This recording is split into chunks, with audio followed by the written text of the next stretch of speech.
As the Belgian e-business federation, we have Belgian e-commerce grow in the most reliable, secure, and sustainable way possible and encourage its innovative and international character. With this e-commerce podcast series, we want to inspire Belgian webshops with strategic and practical insights and best practices. In this episode, we will be talking about how a well-thought shipping strategy can make a difference and drive client loyalty. I'm Marie-Pascale van de Kerkhove, and joining me is Michael Van de Wouwer, Head of E-commerce at Worldline.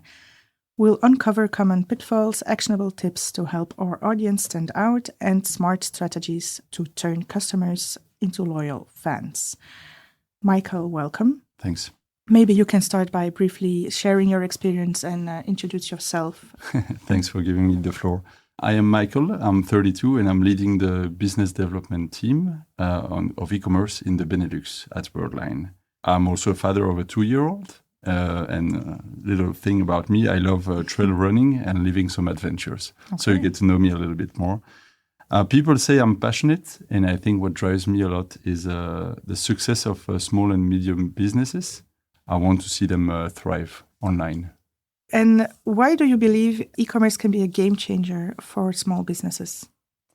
I myself started my career in point of sales, so shops providing terminals to customers, to merchants, and that's why Worldline is known. We also have an e-commerce division. At some point, I thought point of sale is just not enough. It's not only a game changer, but I would say that it's a necessity to have an e-commerce, a web shop. If we look in the last 5 years, how shoppers changed the way they shop, thanks to COVID, I think it's just not enough today to offer an in-store experience only. Let's look at how we shop ourselves. Usually, if I know what I have to buy or if it's really a need, unless I'm just browsing, I really go online at some point in my buying process. And to have that avenue, that way of selling is really just a necessity today. If we look at the years 2010, I think everyone was trying to get a website up. You had two kind of websites. You had the people who just wanted to have a display, a showcase, that kind of website who will be built and then nothing is going to happen on it. Some are still on that. And you had the other people who try to get in a blog, some content to update it. And I think it's the same today. Or you have companies who have a web shop just to have a web shop, just the online presence, without a project, without a mission. And then you have those who really have a vision and want to do something with it. That's it. Okay, because you mentioned the companies who have a web shop or like more an online window. Mm-hmm. But getting online means entering a global, unlimited market. Yes. What are the biggest pitfalls you see small business owners can encounter with e-commerce? I would say that the first biggest pitfall would be to try to outrun a marketplace, to outrun the big providers on the common indicators, like trying to be better than, should I name them? I will maybe name one, Amazon at the same day or next day delivery. It's just unrealistic. Do you have a fleet of that many trucks? Do you have all of what it takes? Trying to beat them on price also is maybe unrealistic. And I think if we spend a lot of energy there as merchants, it's going to be misplaced. So that would be my first pitfall, I would say. Mm-hmm. And then I think maybe the second one would be treating your online web shop as just an extension of your physical store. It's not another store location. It's not opening a second store online and hoping it will succeed by itself. The project must be different. So I would say that to avoid these pitfalls, we would need to find our own corner as merchant. Find your corner, your niche, and try to defend it. Mm-hmm. What's unique about your business? Where are you bringing value? That is the question I would ask myself. to avoid those pitfalls and build a successful webshop. Yes, you're talking about a few interesting strategies there. Can you maybe expand a bit on them to help our webshops to navigate these challenges and how they can really stand out online? Of course, it's something I want to illustrate maybe with an experience I had on vacation in Italy. Mm-hmm.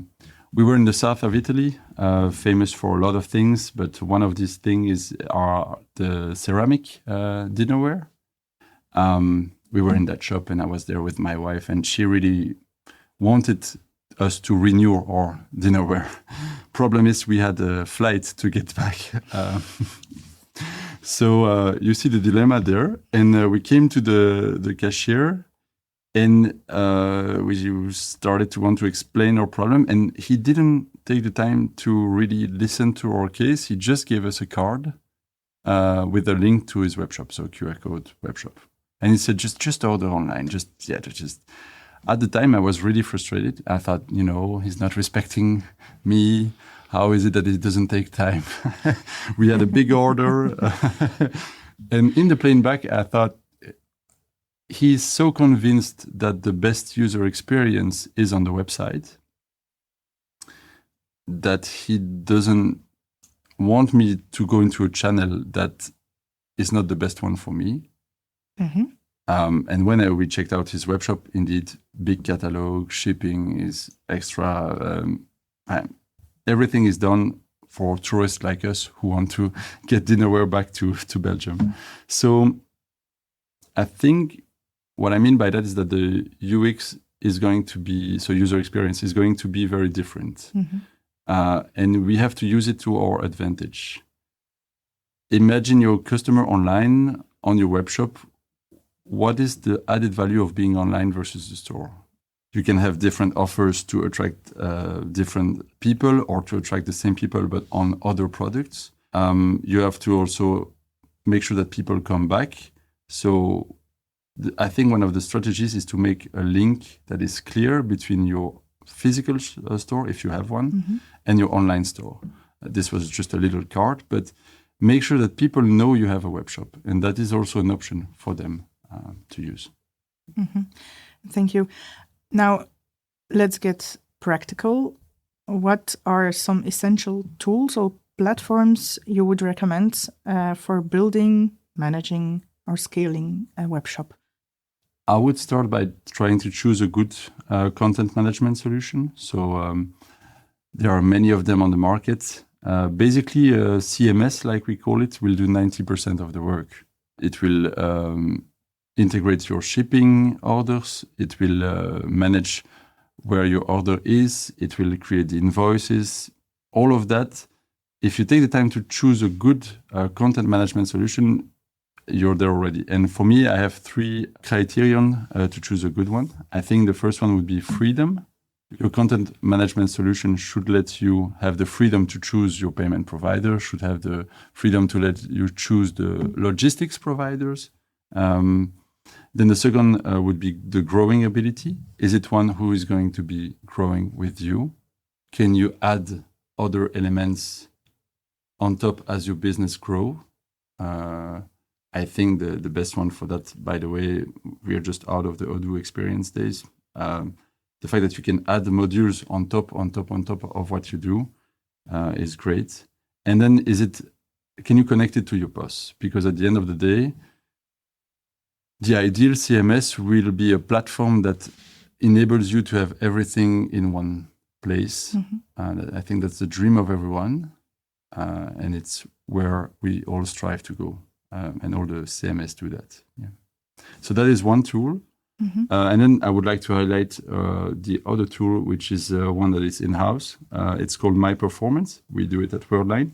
I think there is not enough focus on the optimization of the pay page.